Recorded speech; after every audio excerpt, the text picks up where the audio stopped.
For French Connections, our look at the intricacies of life here in France with Solange Mougin. Hi, Solange. Hi, today you are focusing on everything used or secondhand. Yeah, before we dive into France's current relationship and growing love for all things used, or as it's called in French, l'occasion, we first have to tackle the widespread historic and tradition in French culture of vide-greniers, braderies, and the marché aux puces, or flea markets, which even in the 1950s were described as a sort of treasure hunt for Parisians and foreigners alike. Étrangers et Parisiens s'y trouvent attirés par ce même goût des vieilles choses et par cette même passion de la découverte.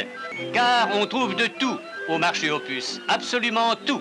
Now, they're still year-long established flea markets, but for centuries and still today, everyday citizens often participate in once-a-year street sales, especially during the summer months. Un tapis avec 2 voitures, tout ça à 2 euros, 2 euros seulement. Des chaussures, beaucoup de chaussures. Combien?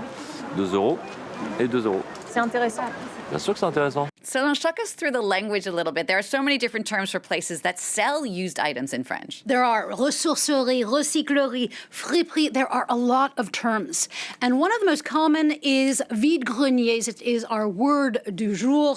And this literally translates to empty attics, or as we say in the US, yard sales, garage sales. Yearly, there are some 50,000 of them, and as well braderies, where professionals are often present. One of the biggest in Europe is in Lille. Some 3 million people come every September to fouiller or to rummage at the Lille braderie, as it has been called since the 12th century. Les serviteurs des bourgeois, en quelque sorte, ont été autorisés pendant ces franches foires à vendre la nuit des objets dans la rue qui étaient souvent des vêtements un peu usagés de leur seigneur.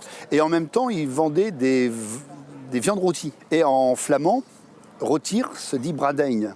Et donc, si vous voulez, c'est là qu'est né le mot braderie. En fait, il y a 750 ans, il est né à Lille. So there really is a centuries-old tradition of buying and selling used goods here. Yeah, such circular economies are, of course, not unique to France, but they are a long-standing cultural tradition.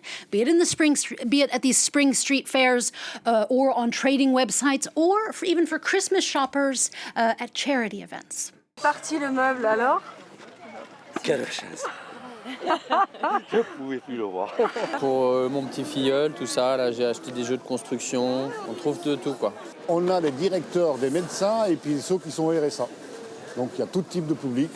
We just heard there are all different kinds of socioeconomic classes buying used objects. Is there any kind of stigmatization in France about doing that? Personally, what I find fascinating is that the stigmas are shifting. Currently, this is an over 7 billion euro sector, and it's thought to be growing by 15 to 20% every year. From cars to school supplies to repurposing centers, it spans the gamut of objects in France, but also socioeconomic levels. For example, you have something called les biffins, which are named after rag sellers in the 1700s.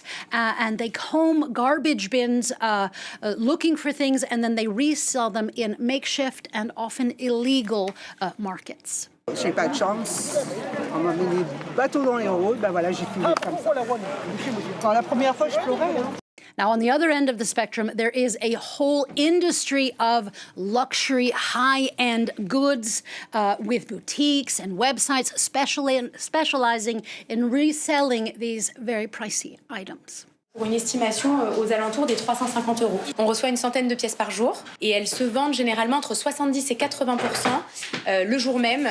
What are the numbers? How many people actually buy used goods in France? Well, a recent study found that 7 out of 10 French people have already bought a second-hand item in their lifetime, and over 40% have bought at least one item in the past year. Now, inflation is also shifting the needs of people. Parce que je vais pouvoir y jouer sur la Play 3. Ça reste dans le budget. On ne dépasse pas un budget et ils sont contents, nous aussi, tout le monde est content. Moi, j'ai pas le choix, moi.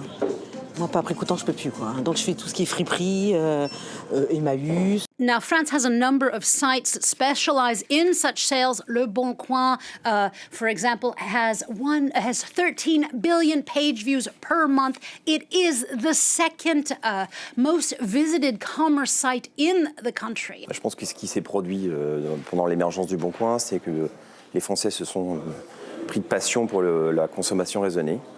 Ils n'ont plus envie de jeter leurs objets, ils ont envie de consommer de manière plus intelligente. Now, other examples include the French online retailer Back Market for refurbished tech, for example.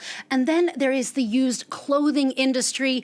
There's the Lithuanian app Vinted. It says it has 23 million French users. That's 1 in 3 French people. And French Vinties, as they are called, is Vinted's #1 global market. Ça, c'est devenu un petit trésor, voilà, qui va faire le bonheur de quelqu'un. C'est amusant. Et ça rapporte. Et ça, potentiellement, ça rapporte. But, and there is a big but, critics say that these sites, they come with caveats. Some shoppers are still in a cycle of over-consuming, adding to the fast fashion trend. And then there's also the environmental impact, the cost of shipping these relatively often small individual packages. Also, there's this growing popularity means that fewer donations of value are going to charity shops that rely on them to help people. And what about major fashion labels? How are they reacting to this flourishing secondhand market? Well, many are actually jumping on the bandwagon. Brands like Zara, Kiabi, Gemo are offering used clothes alongside of their new collections.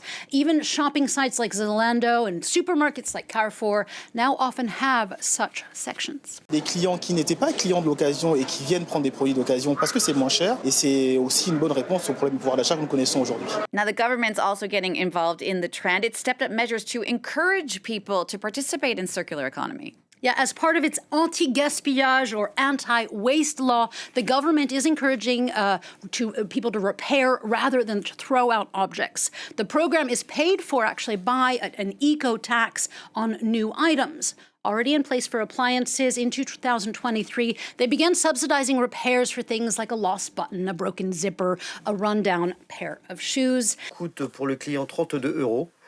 Et il y aura un bonus refashion de entre 7 et 8 €. Merci. Ça reste évidemment un investissement qui est moindre par rapport au rachat d'une chaussure.